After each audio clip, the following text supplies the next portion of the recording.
You're listening to the Road to the Garden podcast, presented by House Enterprise and in partnership with House of College Hoops.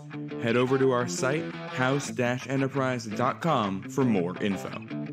We've teamed up with SeatGeek this season to get you the best deals for tickets to your favorite team. SeatGeek takes the confusion out of buying tickets, and they're here to give you some great deals. Get in on the fun and head over to SeatGeek, download their app, and use code NCAA Hoops Digest for $20 off your first purchase. Good afternoon, Big East fans. Welcome into the Road to the Garden podcast. I'm Matt St. Jean with Tommy Godin as always. How you doing today, Tommy? I'm not bad, Matt. This is nice. Little Sunday afternoon podcast. Got some natural light coming in. This is new for us. I like this. Yeah, doing this during the daytime, it's nice and relaxing episode of the podcast today. It has not been a relaxing few weeks in the Big East here. The season may be over, but the portal is very active. We're going to be talking about that. We got a lot of players to go through. We're going to start talking about some of the transfers coming in, how they fit, what we think of the guys coming in. We're going to look at some recruits coming in as well. As part of that, some big news on the Big East front there. Big news on the management coaching side of things with Villanova we're going to get to. And then we're going to wrap up talking about some Villanova scheduling too. Something a little bit different coming to their schedule this season. But let's start with the portal, and we'll bookend this show with Villanova. We'll start with TJ Bamba, who is the biggest transfer to come to Villanova in a while. Who was the last transfer that came to Villanova? It's my question. Caleb Daniels. So it's been a minute. It's been a minute. And I think it was Joe Cremo before him, or Eric Pascal before him. Okay. So it's been a while. Yeah. Legend Joe Cremo. Great Dane legend. Legend. But yeah, so talk us through what TJ Bamba is going to bring to Villanova next season. Yeah, I'm really excited for this TJ Bamba pickup. He's a 6'5" guard who's gotten exponentially better every year that he's been at Washington State. His first year, frankly, wasn't great.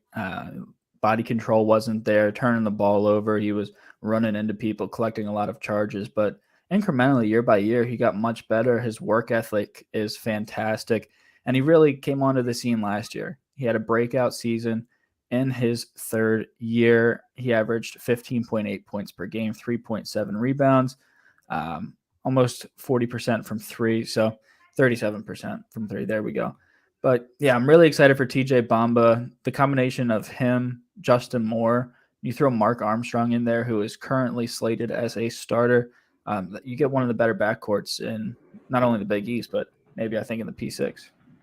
Yeah, no, I mean, I agree that having a pair of veteran guys up there who can work in Bamba and Moore, I think is going to be huge. I think you saw the issues there with Villanova trying to use some inexperienced guys in the backcourt this past season. That will not be a concern next season on the main line, and that's huge. That's under Jay Wright. Villanova has always had success because they've had experienced guards who know what they're doing and can operate the offense at a very, very high level and create their own shots. And now you get two guys who can do that. I'm not sure. Is either one of them like a true point guard, or are you basically going to have like two combo guards back there? Or do you think Mark Armstrong starts and they're going to have these two next to him?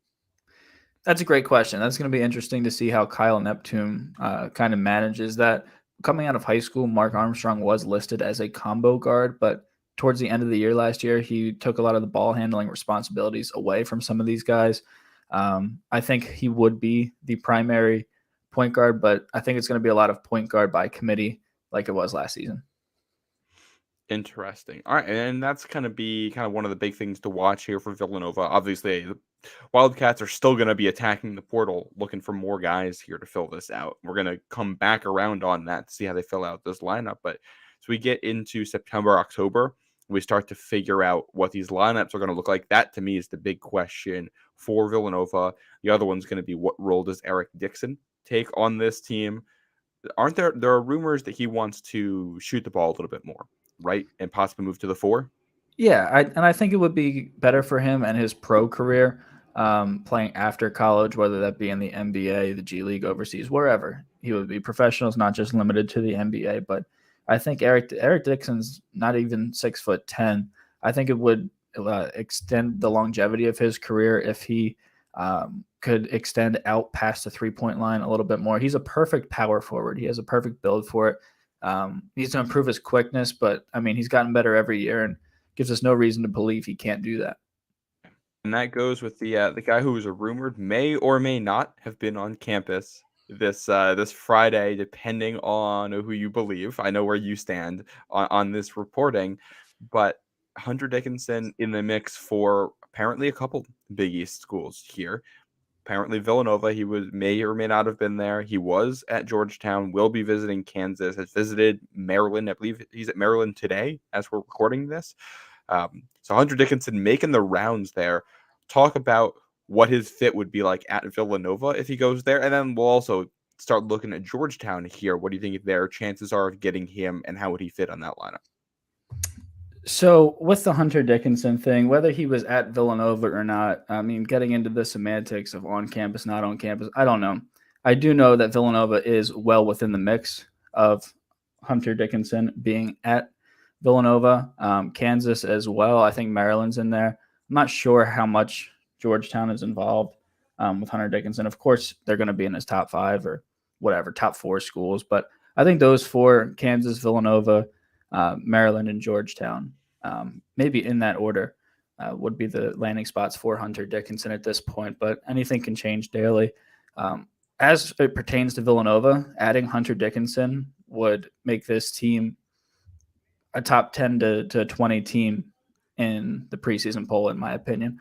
I think having that anchor in the middle, 7'1", Hunter Dickinson would allow Eric Dixon to move out to that power forward spot. Maybe we can add one more piece, a Hakeem Hart from Maryland, who was confirmed on campus yesterday. A Brady Dunlap were in his Final Four. These are 6'8", 6'7", 6'8" guys, wings, that Villanova turns into professional players a dime a dozen. So I think we add one of those and have a backcourt of Moore and Bamba with Mark Armstrong. I mean, as we record this episode, Chris Arch is still on the bench too, someone who knows this offense and can operate it very well. If Chris Arch is your 7th or 8th guy, that's totally fine. He's good in that spot. Exactly my point. So, yeah, adding Hunter Dickinson to this lineup would be amazing, but it's going to be a long offseason. We'll see how it all plays out. Yeah. And then on the Georgetown side of things, Ed Cooley is starting to work the recruits there, getting guys in to rebuild that program. He's gotten guys in. I think Hunter Dickinson we're looking at would be the cherry on top. He's the guy you can bring in who this year would make them, I don't know exactly how good they'd be, but he'd make them competitive. Yeah, he'd make them a very hard team to beat in the Big East right away. We all know Ed Cooley loves his post players. If you've looked at Providence the last couple seasons and what he's done there, and they've added to the backcourt. They have some depth there. They have some talent.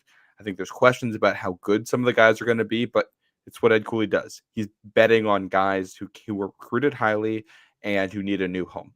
He's done well with those guys consistently. I'm not going to bet against him turning those guys into good players. I think that backcourt will be at least somewhat decent. Now you're filling out the front court. Dickinson's what you're looking for there. Whether he lands at Georgetown or not, I don't know. I don't have any inside info here, but reading the tea leaves, I don't love the odds for the Hoyas at the moment. I think Maryland and Kansas and Villanova all have some things to offer there that Georgetown presently may not. Again, we shall see. Looking at the rest of this Georgetown transfer class at the moment, a lot of guys leaving. The guys coming in, Dontrez Styles, he was at North Carolina, one of those guys who was recruited fairly highly and didn't pan out there with the Tar Heels.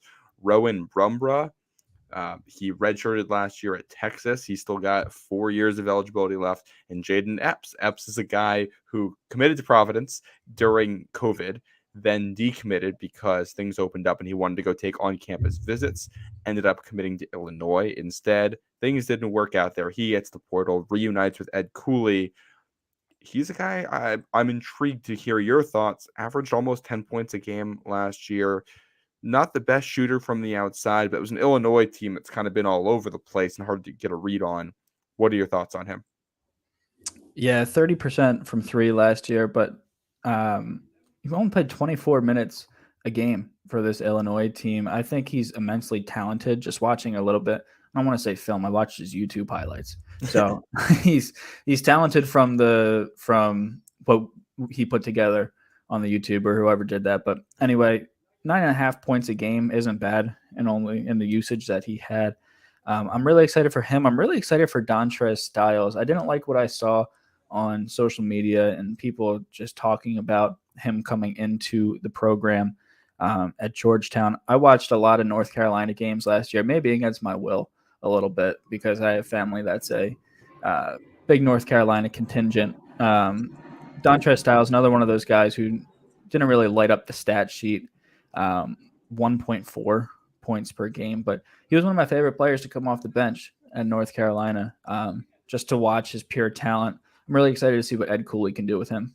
Yeah, 6'6", so he's got some size.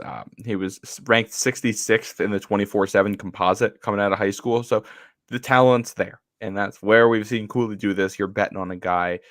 You're betting on a lot of guys who are unproven. Styles, Brumbra, even Epps. Epps is a good player. Can he be you need him to be almost an all Big East level guard. Maybe not in year 1, but in year 2 at Georgetown if you're Ed Cooley. Can he get there? Yes. Will he? Very much an open question at this point. That's going to come from development, and we will see how that goes. A lot of question marks on the roster right now. A lot of them can come back with good answers, I think, but it's hard to know. It seems very much still coming together. So I think we're going to have to circle back on Georgetown probably in a week, 2 weeks time and see what the rest of this lineup ends up looking like. While we're going around the portal here, I'm going to go over to Butler next. Oh, yeah. Yeah, because this has been a weird week for Butler. They had already gotten Andre Screen in, the big man from Bucknell, 7'1". They added Landon Moore from St. Francis, Pierre Brooks from Michigan State, and Cameron Hunter from Central Arkansas, all on the same day on Sunday, only for Cameron Hunter to then announce on Thursday that he was decommitting from Butler and returning to Central Arkansas. I don't know exactly what happened there, but pretty quickly after that, Jamil Telfort from Northeastern announced he's transferring to Butler. So there's a little bit of scoring talent coming in with Screen, Moore, and Telfort, all guys who averaged double figures last year. And then Pierre Brooks is one of the highest recruited guys to ever play, or he hasn't played yet, who will ever play at Butler. So Thad Matta starting to get things going in the right direction here in year 2. Yeah, I mean that's certainly what it looks like. We have to lead. We have to get Matt on this. Matt, you would be our guy. We have to lead the Power Six and PRs per conference. This is our second, right? Let's see. Who's the Jaden Pierre? Yeah, because that's a last name. So we got a Jaden Pierre and a Okay. Pierre Brooks. Are Yeah. there other Pierres? Are we counting the last names? I think we can. Why not? Right. This is We our need. poll. We make the We rules. need. You know what we need? We need to get the Yo Pierre. You want to come out here? That's what Sound I'm saying. for this. So we'll get that for next season. We'll add that because we got 2 of them now. So that'll be relevant. Yeah. We need a button for that producer tag. All time producer tag, by the way. Airborne. it really is. It really is. But yeah, I'm excited to watch Andre Screen here. 7'1" from Bucknell. Not a great free throw shooter going through his stats, just a tick over 50%. So I'm sure that'll change. Thad Matta School of Free Throw Shooting. But he's another guy who's supremely talented, 11 points, 5 rebounds a game. I hope he can compete with the physicality of some of the bigs in the Big East because we certainly have some of the best. Yeah. And I think Jalen Thomas is back, correct? I believe so, yeah. Yeah. So I think he can come in and be a little bit of depth. And now you got 2 different centers who play a little bit differently. So I think it gives you some options there schematically, which will be interesting. Butler, I mean, they had 2 good centers last year, but I don't think Thad Matta got the production from either that he expected when they came in. I think they're better than their stats showed last year. Manny Bates, obviously, I think he's gone. But you keep Thomas, you get a different shot blocking presence there with a scoring history. We'll see how he compares to the Big East athletes. I'm still excited for Pierre Brooks here. Just going from Michigan State to Butler, he's a guy who had some really good performances for Michigan State in the last couple seasons. Just didn't see a lot of playing time, was buried on the depth chart. That's the kind of guy where if he develops for Thad Matta, uh, he can take this team to a good level. I'm And he has still 2 years left, right?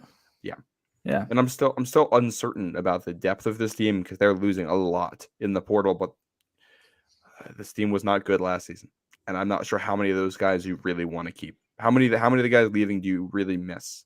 And Pierre Brooks has to take the playing time of somebody. You're not bringing in Brooks and keeping some of the other guys. So reset the roster, get some new culture guys in there, and I'm more optimistic than I was a week ago, even with the weird Cameron Hunter situation. Yeah, it was a shame you had the chance to talk to him too, lock down an Yeah. interview and everything. I'm a little surprised by the CMOS news. I'm not sure if we went over that on our last episode. I was surprised to see him leave.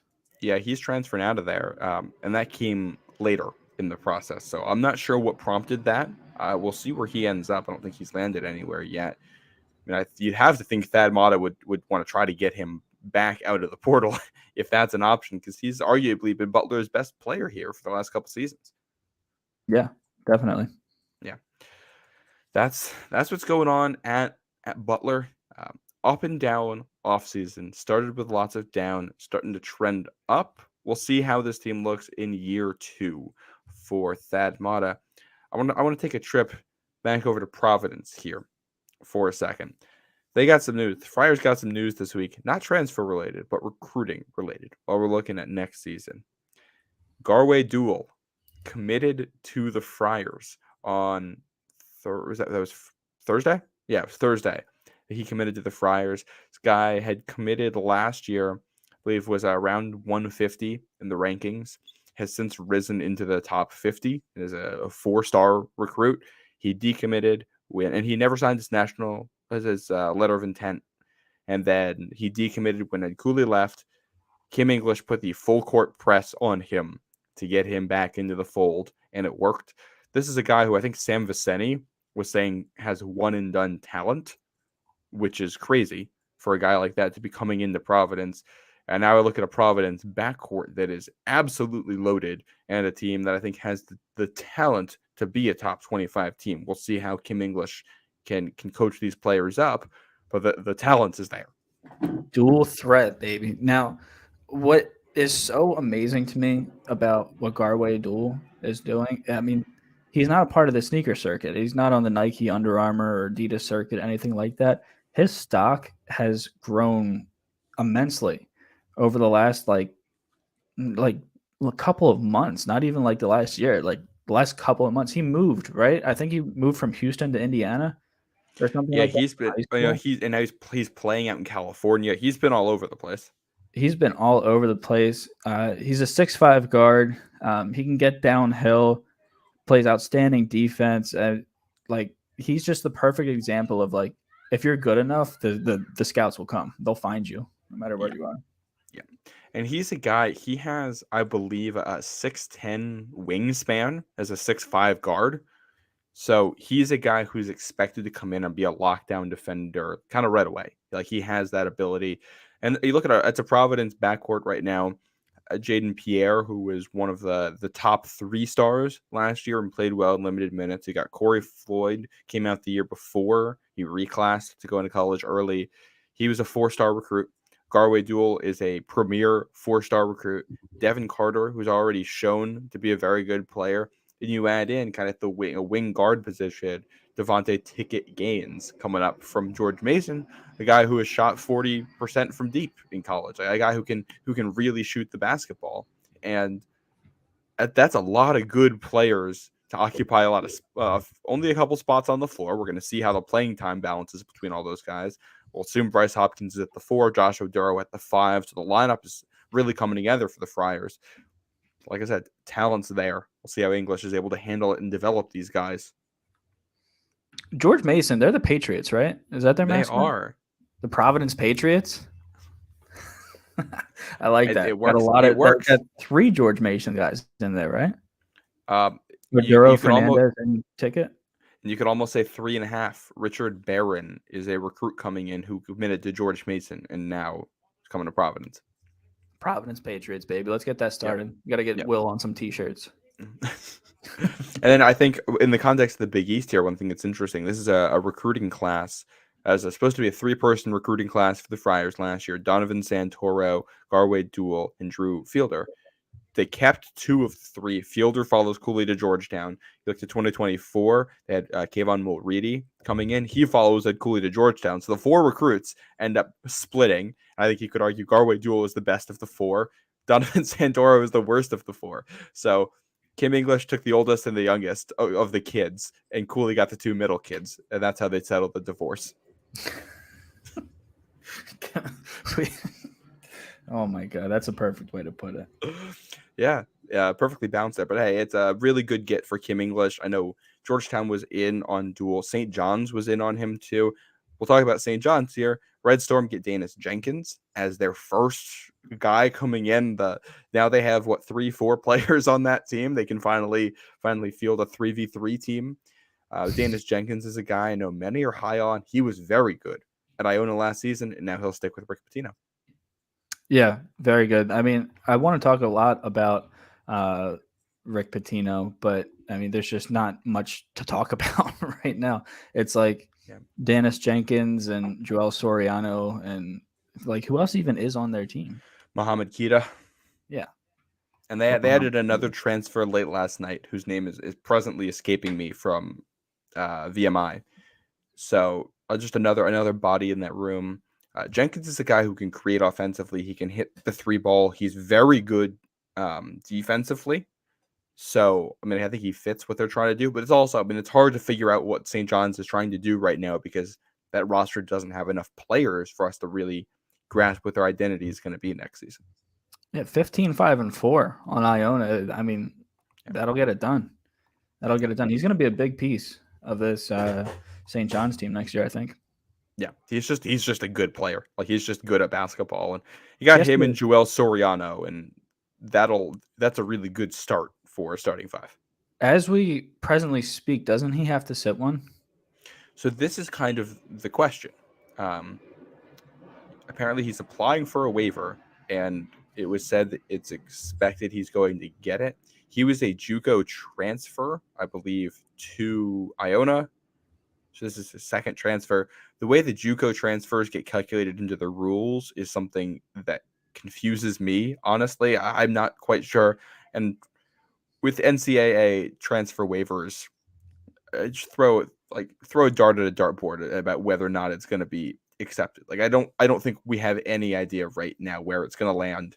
So I think that's a whole lot of wait and see on that question.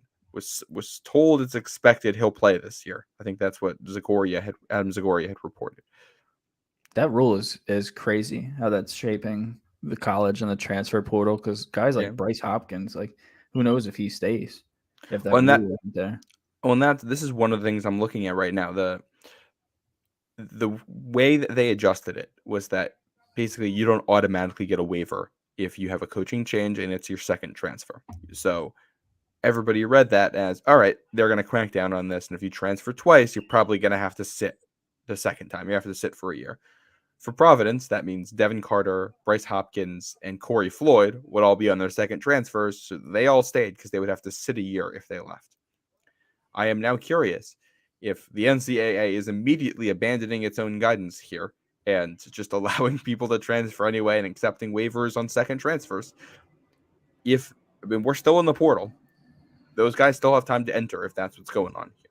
We'll see what happens. I wouldn't expect anything. I'm not hearing rumblings of anything or anything like that. But if the NCAA issues a guidance and less than a month later is already ignoring its own rules, I don't know what we're doing here.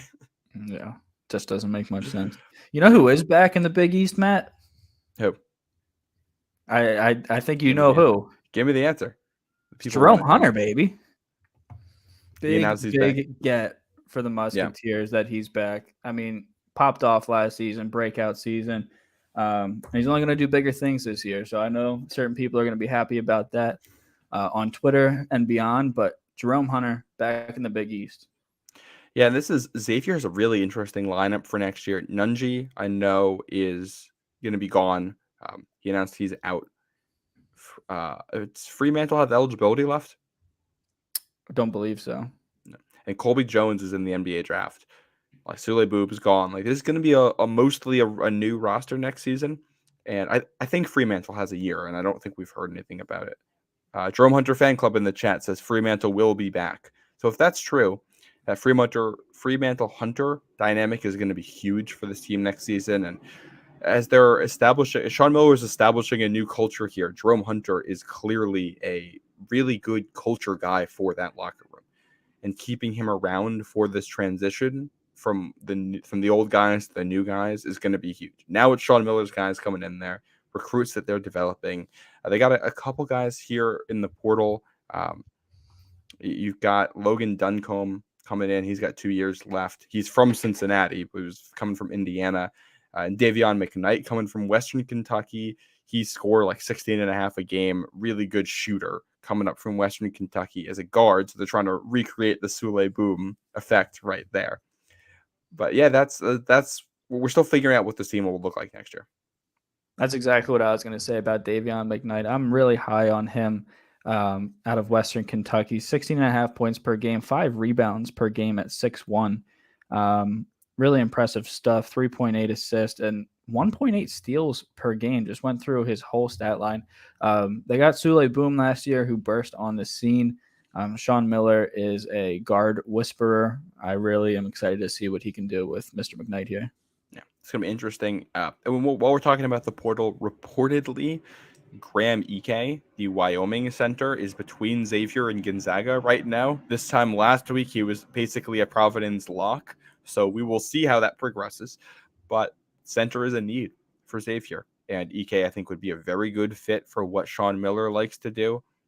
Center still a need for them, so we will see how they address that. But the rest of the lineup is coming together for the Musketeers. Seen them in a lot of preseason top 25s, and yeah, as things are again, the puzzles are getting put together for all these teams, and some teams like St. John's and Georgetown, we still don't know what the picture is going to look like. Xavier, it feels like we're halfway there, 3/4 of the way there to what this is going to look like with Desmond Claude and Cam Kraft as part of that. And so just addressing a little bit of depth up and down that lineup now. Graham Ike, I remember him from March Madness 2 years ago, I think, and watching him, it was a trendy upset pick. He's so much fun to watch. Like the last 2 weeks, I figured he was going to Providence. I think everyone did, and then just gone, like out of nowhere. That was. Do you know what happened there, or was it just? I don't have any details on the situation. He was reportedly visiting Gonzaga with a Mr. Ryan Nemhard, who of Creighton fame, which we're talking about the portal. That's a big loss for Creighton. I think we talked about that a little bit last time. Creighton's been in on some guys. We're still not like that's still one they're figuring out. Isaac Trout is the only guy in at the moment. So they're figuring out some depth there. Baylor Shireman, though, announced he's going to be back, which is huge for them. Good to see him staying in the Big East. Elite 3-point shooter there. And they still have most of that starting lineup if everybody else stays. It's just getting a little bit of depth, and they've been in on some guys, so they'll land somebody.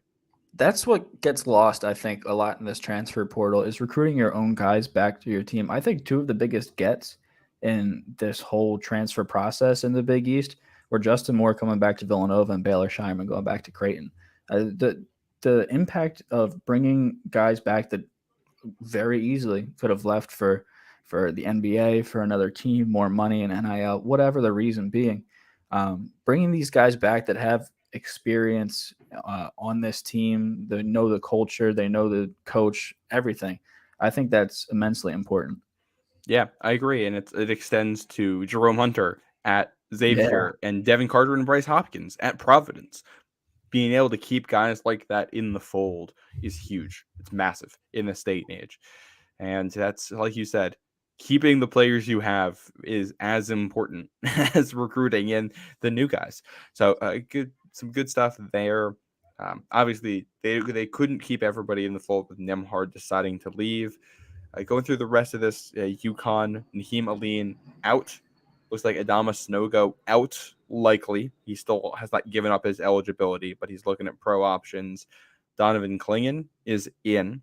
So the 7'2" monster, he's got to be the tallest point in Connecticut when he's in the state. He is just massive. He'll probably be the guy at UConn next year, and they're still figuring out the scholarship situation for next year. They got too many guys on that team, so we'll get more into the Huskies probably next week or 2 weeks once things settle down and we figure out what that lineup will look like for next year. Just going through to make sure. I think we hit. Oh, one that I know you wanted to talk about. Seton Hall only has transfers out at the moment, and that includes Alexis Yetna. Alexis Yetna is our age. Yeah. Like, literally, he's 26 years old. He was born in 97. So was I. And this is the second time he's transferring out as a grad transfer. And it's so I was looking at this the other day and trying to do some math. There's Alexis Yetna may have 2 years of eligibility remaining. That's what I was thinking. He's only played 3 college seasons. Dude. And he was there for COVID. Dude. This guy could be like a 28-year-old college basketball player. Oh my God, get this man on AARP. Yeah. So Alexis Yetna, I'm very curious to see where it is that he ends up landing.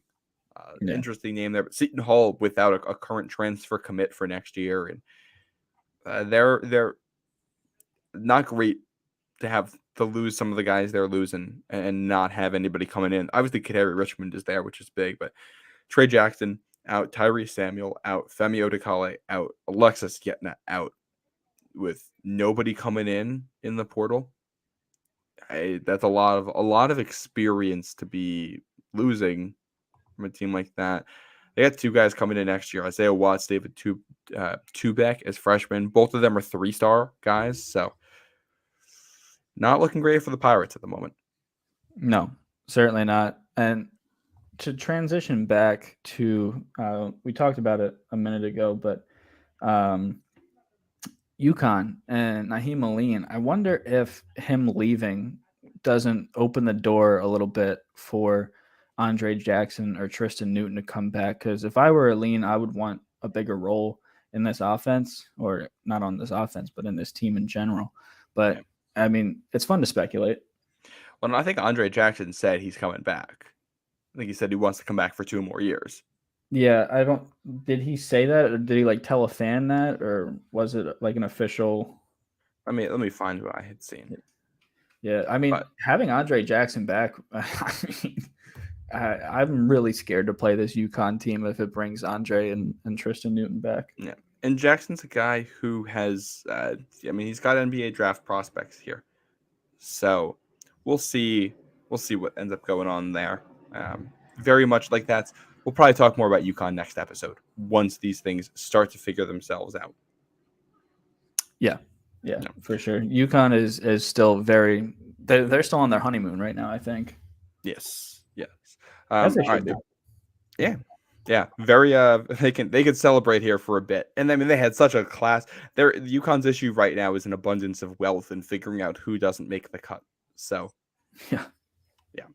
All right. Do we want to move on to the other news at Villanova that we got this week, which I think has a lot? It's a very interesting situation in the landscape of college basketball. Tommy, I'll let you take it away and talk about the new GM of the Villanova Wildcats. What a weird thing to hear. It still hasn't hit me yet. Yeah. Villanova has a new general manager, Baker Dunleavy. I love this move. He's back. He was the head coach of Quinnipiac for the last few years, but he was Jay Wright's associate head coach for many years, including the run in 2016. He was Wright's right-hand man, no pun intended. He's back at Villanova in a new role, a general managerial role. What I find interesting is he's the general manager not only for the men, but for the women as well. I thought that was neat. But yeah, Villanova is only the second school in the entire country so far. I mean, every school is going to have one by this time next year. But Duke was first. Villanova just hired Baker Dunleavy this week. He's going to take on name, image, and likeness within the men's and women's programs, while also monitoring the transfer portal and looking for ways to build players' brands. I love this move. It takes so much pressure off Kyle Neptune. Great move from the university, getting on top of it. Exactly. And this is what the landscape of college basketball is going to look like now. I mean, these players are clearly worth money. They bring in a lot of money for these schools, and having a guy who can make sure the money gets directed in ways that are appropriate for the players, to the players, make sure they get the most out of their opportunities, I think is massive. And having a guy who can take stress off of Kyle Neptune, I think the it's become a never-ending cycle. We talked about having to re-recruit your own kids. You got like a 6-week stretch here after the NCAA tournament where we coaches have to re-recruit their own players, re-recruit high school players, and recruit out of the transfer portal at the same time. And that's immediately after a very long, grueling season of working every single day in practice and all that stuff. It's a lot of work. And divvying that up, I'm not surprised we've seen this happen. I'm actually a little bit surprised we hadn't seen it happen sooner. I'm curious to see who else takes the step, but it's also interesting to me to happen at Villanova, the place that's known for not having transfers the last couple of years. If there was a school I would have guessed, well, if there's a school I was going to pick to do this last, to adjust on this last, Villanova would have been one of my first picks in the Big East, given their history and proud tradition. I figured that's a school that's going to say, hey, we've done just fine.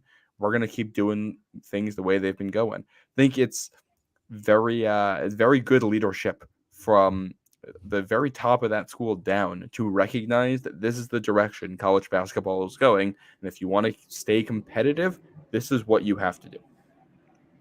Yeah, and just from a Villanova specific angle here, I think this is a home run hire for general manager. Baker Dunleavy is a School of Business graduate. He's a former Villanova basketball player. He played here from 2003 to 2006. Mike Dunleavy, senior and junior, cousins of Baker Dunleavy. Like I mentioned before, from 2010 to 17, he was the associate head coach to Jay Wright.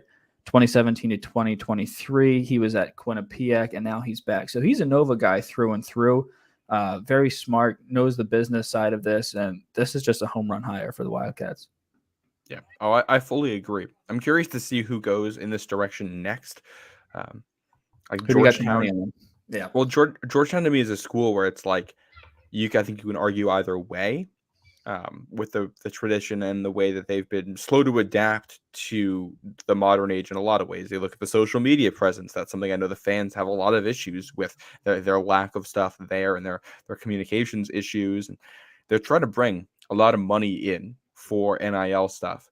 If you want to do that, I would not be shocked if you're going to need a general manager of some kind on that. I also wonder, like schools like Xavier and Creighton, who have done well in the portal at points, if they're going to try to do that. Providence is starting to throw some money around, so I'm curious if they could take the next step, although I think Steven Napolillo has done a ton there, almost acting like a GM in some ways. So we'll see how the next couple of years go on this front. What about you? Hit that last name for me again. That was impressive. Steven Napolillo? Yeah, I like that. Napolillo. You like his name? Yeah. Sounds like Hawaiian. Needs a couple. Yeah, I like that. Shout out to my guy Steve. Big Steve. Yeah. We love it. But yeah, I mean, I don't have too much to add. You want to wrap it up with the little Big Five? Yeah. So one last piece of news here, and there's a lot of Villanova stuff on this podcast. It's just the way the last week has gone, and we're getting scheduling news. Hopefully, we get Gavitt games soon, so we can talk about those. We already talked Big East, Big 12, but one of the Big Five. It's the Philadelphia. What's the 5 schools in that? Let me see if I can name them here. Okay. It's Villanova, St. Joe's, Temple, Penn, and LaSalle. There you go. Yeah. That was the original Big Five. Mm-hmm. And they've been playing every year for a while, and they're switching it up this year to consolidate the games. Is that the idea behind it?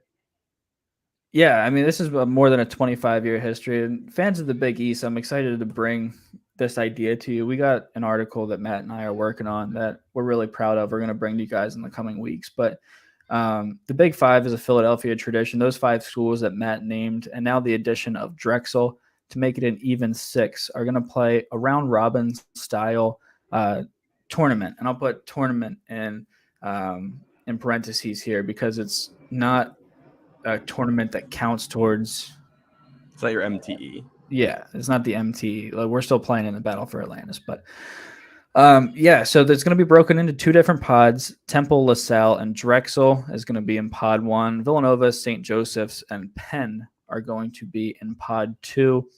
They're going to play round robin, and the highest seeds of each pod are going to play in a 1-day triple header at the Wells Fargo Center, home of the Philadelphia 76ers. Villanova plays there sometimes, right in South Philadelphia. It's going to be amazing. This is, if you go down Philadelphia, Boathouse Row, you got all the City 6 schools, flags everywhere. This is just very proud tradition in the city of Philadelphia competing in this. And there's no trophy. I'd like a trophy, but there's no trophy right now. It's just bragging rights when you go down to the shore in New Jersey in the summers. Villanova won the Big Five this year. It's so much fun. It's a proud tradition in and around the city of Philadelphia, and I'm excited to really dive deeper into this in a written piece later on. Yeah, I know a lot of people are upset that it's not at the Palestra. Yeah. And this is, so it had been what all 5 teams used to play each other every single season, correct? Correct. Yeah. So now it's going to be, you're going to get some matchups in there that aren't guaranteed, that I think some guys are upset about. It's a change. You're adapting to the modern world, and there's going to be some speed bumps. Not everybody's going to like it. No. But I enjoy this. I think it's a fun idea. I'm curious what it would look like in other cities. I mean, you got in Washington, D.C., you got Georgetown there with a lot of other schools. I wonder if you can make something happen.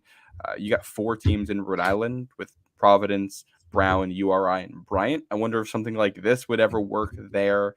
Chicago, you got DePaul, you got Loyola Chicago, you got Northwestern. I'm curious to see if this works. I wonder if this gets adopted in other places. I sure hope so. I really do. I mean, this is basketball in the Philadelphia and the DMV, like you were mentioning, and Chicago, the New York area is huge. Mm-hmm. So it's all about bragging rights, and it's all love at the end of the day. But it's so much fun to compete locally, schools around you. And that's to do a triple header as kind of the championship for this. That Saturday, it's December 2nd this year. That's going to be so much fun. I can't wait to be down there. I almost want to go as a fan and not as a credential media member, because that's going to be so much fun down there. Triple header of Philly basketball is just any 26-year-old in Philadelphia's dream Saturday. It would be better. I think for the history of it, it would be better at the Palestra just to stay on the authentic end of things. But Philadelphia has one of the best tailgating scenes in the country. I mean, I just took you down there. You had the Eagles tailgate and the Villanova tailgate going on, and the Phillies stadium's right behind them. So, yeah, it's going to be great for tailgating. It's going to be great for the fans. It's the Big Five used to be huge in Philadelphia. It's kind of died down in the last decade or so, but I think they were looking for ways to kind of rekindle that fire, and this is what they came up with. Yeah, and some of those other teams getting a little bit better would help too. St. Joe's, Temple, they have not been what they used to be here in a while. I think St. Joe's is on that list of teams that's like, I don't know, like most tournament wins without a championship or something. I think they're it's up there. It's Temple. Is it? Yeah, Temple's really, like, all-time wins. I think they're top 10. Okay. Well, St. Joseph's had some really good years in there too. Yeah. With Fran Dunphy. So Fran Dunphy's everywhere. He's coached 3 of the Big Five teams. He's at LaSalle right now. Of course he is. Of course he is. Yeah. But yeah. All right. I think that's going to do it for today's episode. It is Sunday, April 16th. This has been your episode of Road to the Garden, catching you up on all the things in the portal. We'll be back at some point in the next week or 2, depending on how news breaks, to cover some more stuff for you as we head into the off season. Obviously, be on the lookout on our website for some written pieces. Brian Cassidy has a piece today on Danis Jenkins with some quotes in there from Jenkins too, and some film review of what he's going to bring. So St. John's fans, Big East fans, definitely go check that out. Also, I got to plug this, our uniform bracket. We didn't talk about this at all. We got to talk about this before we go. Yeah, we're talking about this. This is my pet project. Our uniform bracket is currently in the Sweet 16. Tomorrow it'll be in the Elite 8. How you feeling about it right now, Tommy? I want to look at it. I want to look it up real quick to see where we stand. Get the I'm results. Villanova fans. Go ahead and tune out. You guys had a great episode. We talked a lot about Villanova, but just put your earmuffs on here.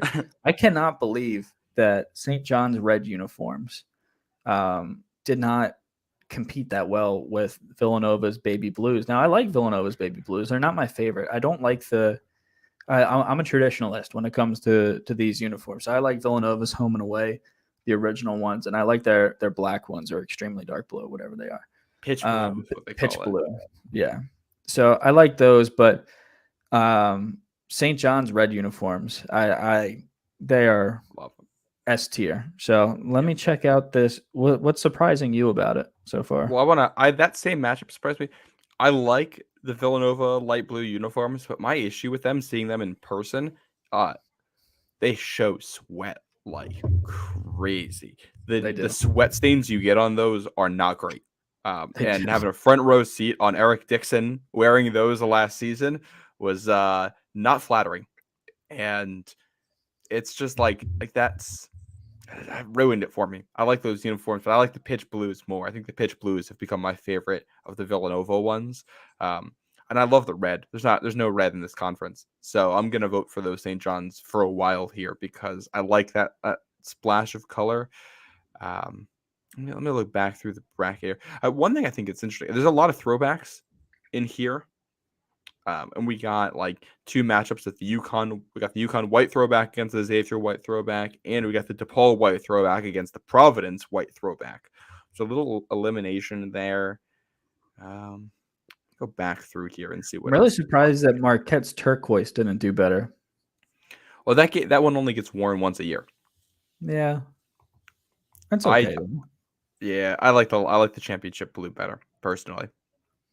I know the Marquette fans don't like that one. No. I like the turquoise one for them.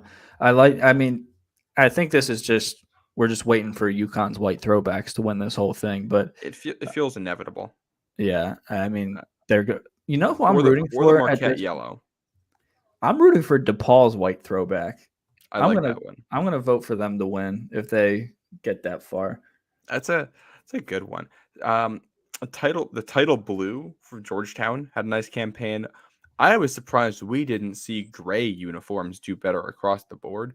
I really like Creighton's gray uniform. I think it stands out. And Xavier's like light gray. I really, really like. And both of those are out already.